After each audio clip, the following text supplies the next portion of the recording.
Have you ever wondered what could bring the mightiest ruler of the Babylonian Empire to his knees?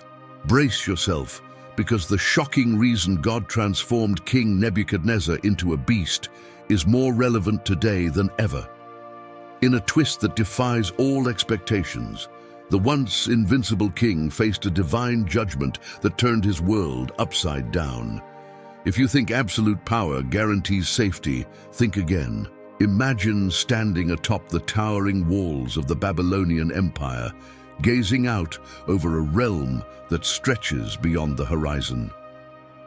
King Nebuchadnezzar, the most powerful ruler of his time, was doing just that when something unimaginable occurred. One moment, he's reveling in his own greatness. The next, a dramatic shift alters his life forever. God intervened, and the mighty king was transformed into a beast. Without warning, Nebuchadnezzar felt a strange sensation coursing through his body. His mind, once sharp and commanding, began to blur. Courtiers and servants watched in disbelief as their king's demeanor changed abruptly. Whispers spread through the palace halls. "What is happening to our king?" The air was thick with confusion and fear. As moments passed, the king's appearance became increasingly unrecognizable. His royal garments hung awkwardly as he dropped to all fours. The grandeur of his throne room faded into the background as he began to move like an animal. The transformation wasn't just in his mind. His body was taking on the characteristics of a beast. The divine judgment had begun. Nebuchadnezzar's nails grew long and claw-like. His hair became matted and wild. He fled the palace, no longer fitting within the confines of human society. Out in the wilderness, he roamed the fields, eating grass like the oxen. The once mighty ruler of the Babylonian Empire was now living as a beast of the field. It was a sight that left even the hardest hearts stunned. News of the king's fate spread quickly throughout the empire. People were baffled and terrified. How could such a powerful monarch fall to such a state? The whispers grew louder, and the realization set in. This was no ordinary affliction. It was a divine judgment, a powerful statement that could not be ignored. The kingdom grappled with the absence of its leader. Advisors scrambled to maintain order, but the shadow of the king's condition loomed large. The image of Nebuchadnezzar, once a symbol of absolute power, now reduced to a beast, was a haunting reminder of the fragility of human greatness.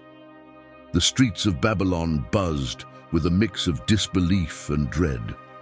Amidst the chaos, the reason behind this shocking transformation remained a pressing question. What could have led to such a severe punishment? Theories abounded, but none could definitively explain why God had chosen to act in such a dramatic fashion. The event became the focal point of discussions in markets, homes, and royal courts alike. As days turned into weeks, the king's condition did not improve. The reality of his new existence settled in. He was cut off from the luxuries and honors he once enjoyed, living entirely at the mercy of the natural world. The beastly life he led was a stark contrast to the opulence of his former days. The moment of transformation was more than just a personal downfall. It was a turning point that would have lasting implications for the Babylonian Empire. It served as a powerful narrative about the limits of human authority and the supremacy of divine judgment. The transformation of Nebuchadnezzar into a beast was a dramatic event that captured the attention of all who heard of it. This incredible story sets the stage for a deeper exploration into the causes and lessons behind such a profound transformation. The king's descent from unrivaled power to a state of utter humility raises questions that resonate even today. Nebuchadnezzar wasn't just any ruler. He was the king of the mighty Babylonian Empire, a man who held the world in the palm of his hand. His achievements were unparalleled, and his cities were wonders of the ancient world. But with great power came great pride. Nebuchadnezzar began to see himself not just as a king, but almost as a deity. His ego soared to heights that even his towering ziggurats couldn't reach. He walked through the Hanging Gardens, one of the seven wonders, and marveled at his own creation. "Is this not great Babylon, which I have built by my mighty power?" he boasted. His words weren't just a fleeting thought. They were a declaration of his perceived omnipotence. He credited himself for every brick laid, every statue erected, dismissing any notion of a higher power's involvement. This unchecked pride didn't happen overnight. It was a gradual ascent, fueled by continuous victories and the adoration of his subjects. Each conquest added another layer to his already inflated ego. He began to believe that there was no one greater than he, neither on earth nor in the heavens. The idea that he might be subject to a higher authority seemed absurd to him. Nebuchadnezzar's defiance against God became more pronounced as time went on. He demanded that all his subjects worship the golden image he had set up, disregarding their own beliefs and convictions. This wasn't just about consolidating power. It was a direct challenge to the divine. He was essentially saying that his word was law above any celestial command. His advisors and wise men might have cautioned him, but their words fell on deaf ears. Surrounded by yes-men and sycophants, Nebuchadnezzar had insulated himself from any form of critique or reality check. He believed his reign was unshakable, his legacy eternal. Little did he know, his foundation was built on sand. The king's arrogance extended to dismissing miraculous signs that should have humbled him. Even after witnessing Shadrach, Meshach, and Abednego survive the fiery furnace, he failed to fully grasp the power of the God they served. Instead of taking it as a lesson, he saw it as an anomaly, something that didn't apply to him personally. Nebuchadnezzar's pride wasn't just personal, it had national implications. The Babylonian Empire began to reflect his hubris, engaging in excessive displays of wealth and power. The king's attitude set the tone for the entire nation, creating a culture that was ripe for a fall. Pride, as they say, comes before destruction. Despite several warnings and signs, Nebuchadnezzar remained stubborn. His heart grew harder, and his ears were closed to any voice but his own. He stood atop his palace, overlooking Babylon, and saw only his own greatness. It was this moment of self-glorification that set the stage for his dramatic downfall. His defiance wasn't just against God, but against the natural order of humility and gratitude. Nebuchadnezzar had positioned himself in direct opposition to divine judgment. He was a man on a collision course with consequences he couldn't even fathom. So what led Nebuchadnezzar to this ultimate downfall? It was his relentless pride and refusal to acknowledge any power greater than himself.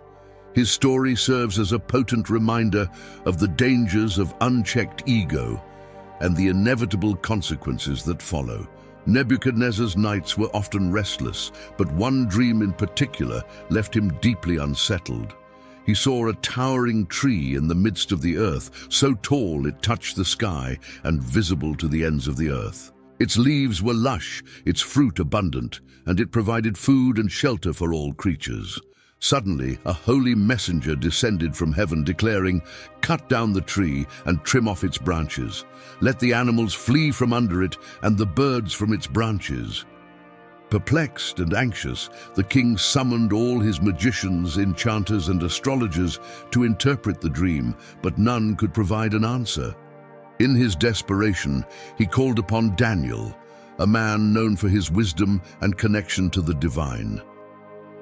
Daniel listened intently as Nebuchadnezzar recounted every detail, his face growing more serious with each passing moment. Daniel hesitated before speaking, clearly troubled by the vision's meaning. Gathering his thoughts, he revealed that the majestic tree represented Nebuchadnezzar himself, the mighty king of the Babylonian Empire. The decree to cut down the tree was a warning that he would be stripped of his power and glory. The king would be driven away from people to live among the wild animals, eating grass like the oxen. The command to leave the stump of the tree with its roots, Daniel explained, means that your kingdom will be restored to you when you acknowledge that heaven rules. It was a clear message. The divine judgment was imminent unless the king changed his ways. Daniel urged Nebuchadnezzar to renounce his sins by doing what was right and to show mercy to the oppressed. Despite the clarity of the warning, Nebuchadnezzar's pride overshadowed his judgment. He heard the words, but failed to let them penetrate his heart. The idea that he, the most powerful man on earth, could be humbled in such a way seemed impossible. The dream was dismissed as just another puzzling vision. Time passed, and the memory of the dream faded. Nebuchadnezzar continued to revel in his achievements, building grand structures and expanding his empire. The Babylonian Empire was at its peak, and the king's arrogance grew with each new conquest.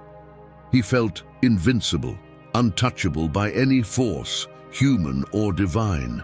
The prophetic warning was an act of divine mercy, offering the king a chance to avert disaster.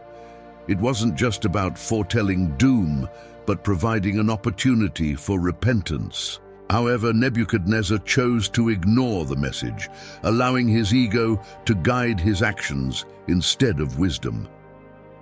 The stage was set for the unfolding of a dramatic transformation.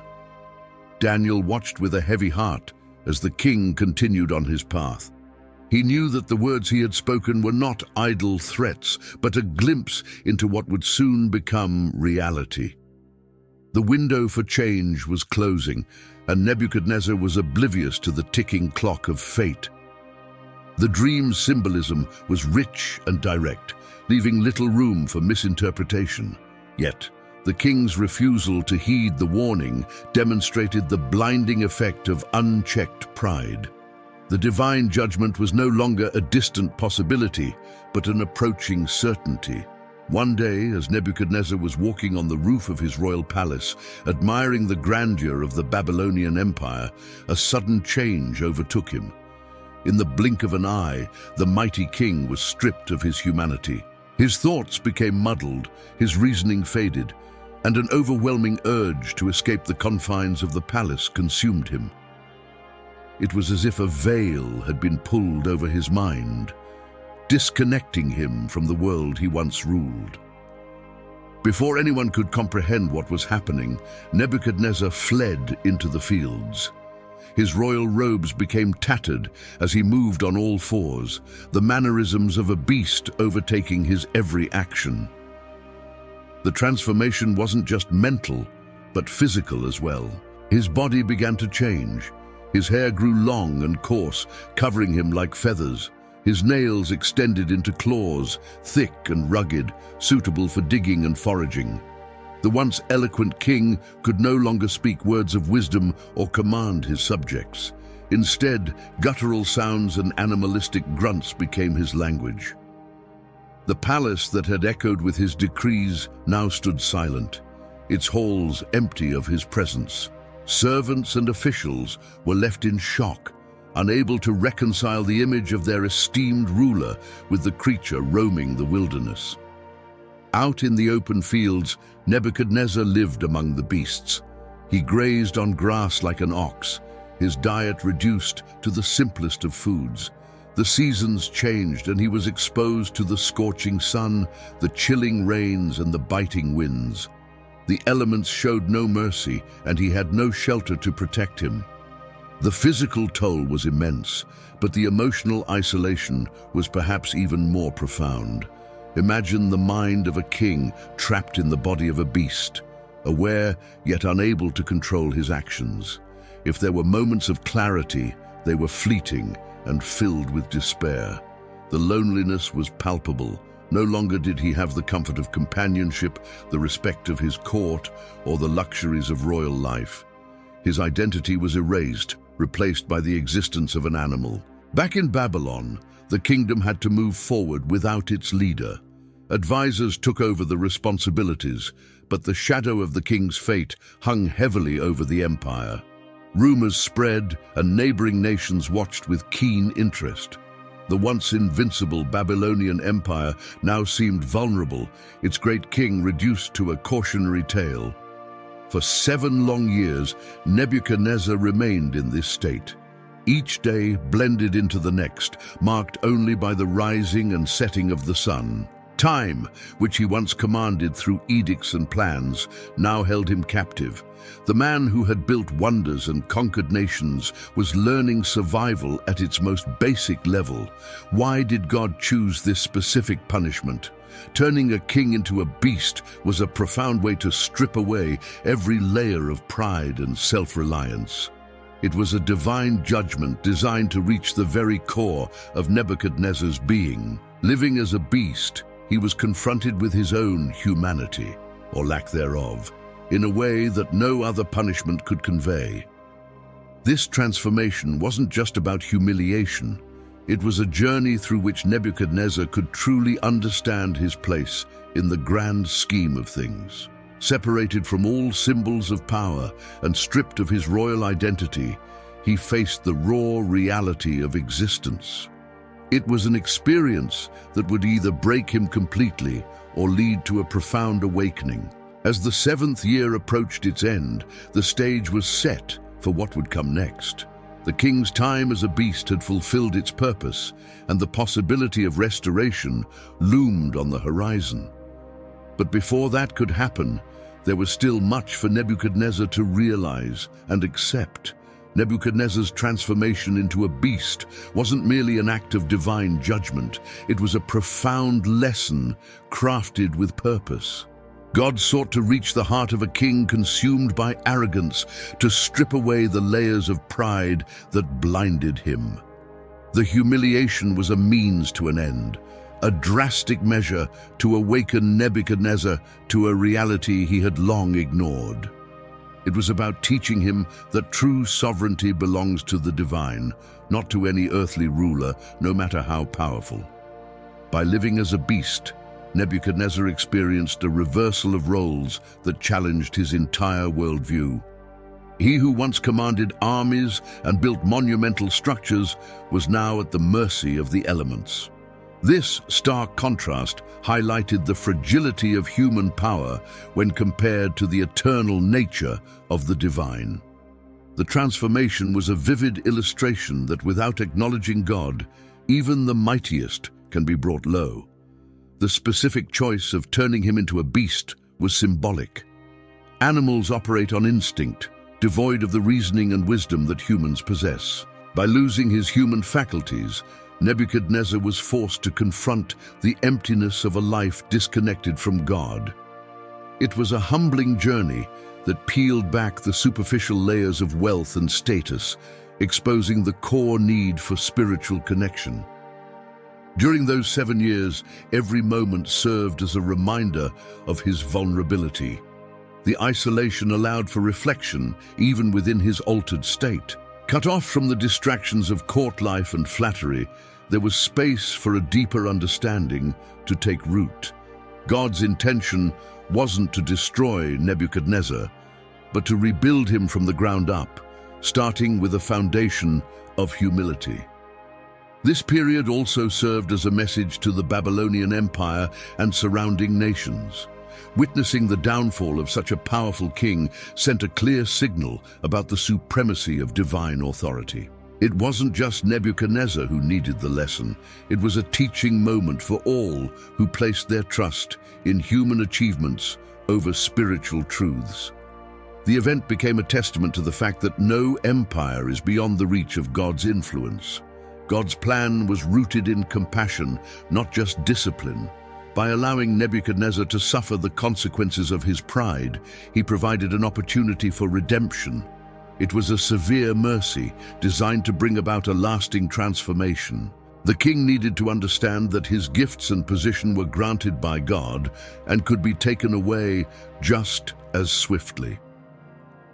The humiliation also broke down barriers between Nebuchadnezzar and his subjects. Living among the beasts, He experienced the hardships that many faced daily. This new perspective fostered empathy and a deeper connection to the people he once ruled from a distance. It humanized him in a way that palace life never could, preparing his heart for genuine change. Moreover, the experience underscored the importance of acknowledging God's sovereignty in all aspects of life. Nebuchadnezzar's journey from king to beast and back again was a powerful narrative, demonstrating that true greatness comes from humility before the divine. It was a lesson that intellectual understanding alone couldn't impart. It required lived experience. In the grand scheme, God's judgment was a catalyst for personal and communal transformation. It challenged existing power structures and belief systems, inviting everyone to reconsider their own lives. The purpose behind the humiliation was restoration, not ruin, a chance for Nebuchadnezzar to become a better leader and man. Ultimately, the ordeal was a testament to God's desire for reconciliation. By bringing Nebuchadnezzar to his lowest point, God opened the door for a renewed relationship based on respect and reverence. It was a profound lesson that still resonates today, reminding us of the transformative power of humility and the importance of recognizing a higher authority. After 7 long years of living like a beast, something remarkable happened to Nebuchadnezzar. One day, as he was grazing in the fields, his mind suddenly cleared. It was as if a fog had lifted, and he could think like a man once more. The realization of his condition struck him deeply. Looking up to the heavens, he finally acknowledged the sovereignty of God. This moment wasn't just a return to sanity, it was a profound spiritual awakening. Nebuchadnezzar lifted his eyes and declared, "Now I, Nebuchadnezzar, praise and exalt and glorify the King of heaven."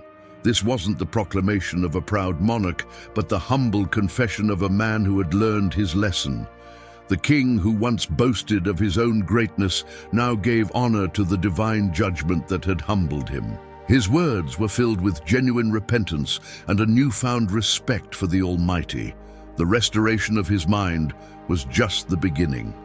As news of his recovery spread, his advisors and nobles sought him out. They welcomed him back, not as the arrogant ruler he once was, but as a transformed leader. Nebuchadnezzar reclaimed his throne, but this time with a spirit of humility. The Babylonian Empire saw the return of its king, yet there was a noticeable difference in his demeanor. The beastly arrogance had been replaced with a wise and tempered approach. Nebuchadnezzar didn't hide his experience. Instead, he openly shared his story with his people.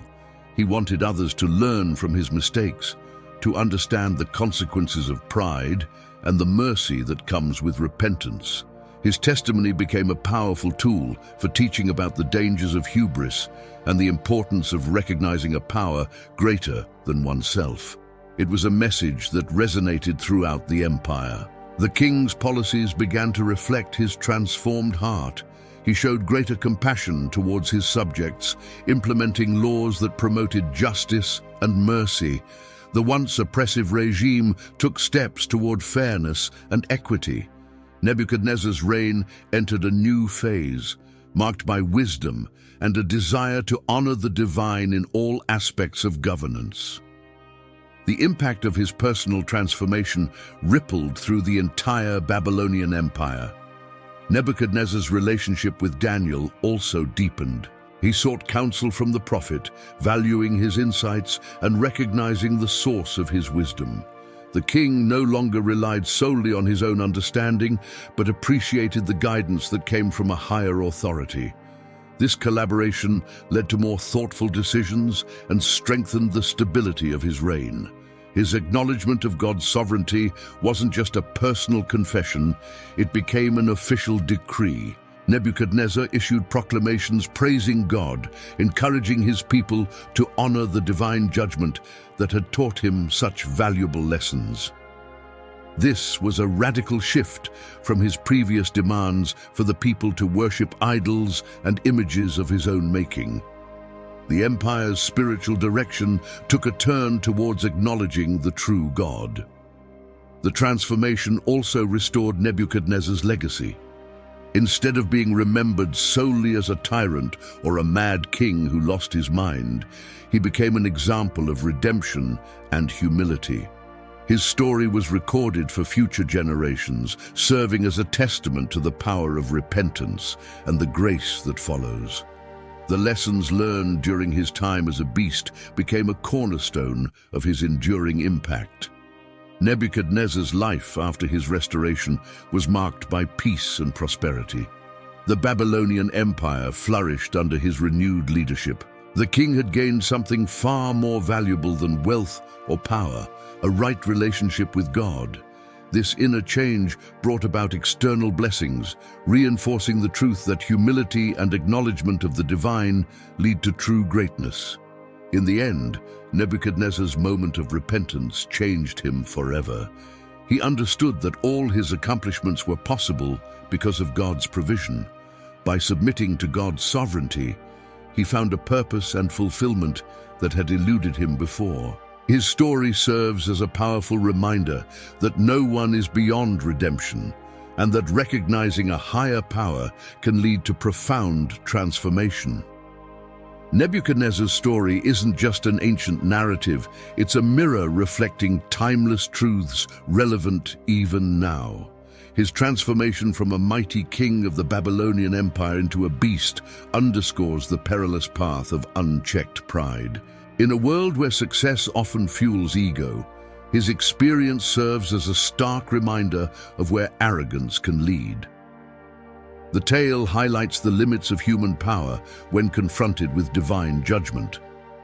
Nebuchadnezzar believed himself invincible, yet a single act from a higher authority humbled him completely. This teaches us that no matter how high we climb, we remain under a greater sovereignty that deserves our respect and acknowledgement. His journey illustrates the importance of heeding warnings and being open to guidance. The prophetic dream was a clear message, yet he chose to ignore it. This resonates today as a caution to listen to wise counsel and not dismiss signs that may be steering us away from harm. Nebuchadnezzar's eventual repentance shows the transformative power of humility. When he finally recognized God's sovereignty, not only was his sanity restored, but he also gained a new perspective on leadership and life. This suggests that acknowledging our limitations can lead to personal growth and a more meaningful existence. The story also emphasizes the interconnectedness of our actions and their impact on others. The king's downfall affected the entire Babylonian Empire, reminding us that our choices can have far-reaching consequences. It's a call to act responsibly, considering how our behavior influences those around us. Living as a beast, Nebuchadnezzar experienced life stripped of all privileges, teaching us about the fragility of status and wealth. In today's fast-paced society, where material success is often equated with self-worth, his story urges us to find value beyond possessions and titles.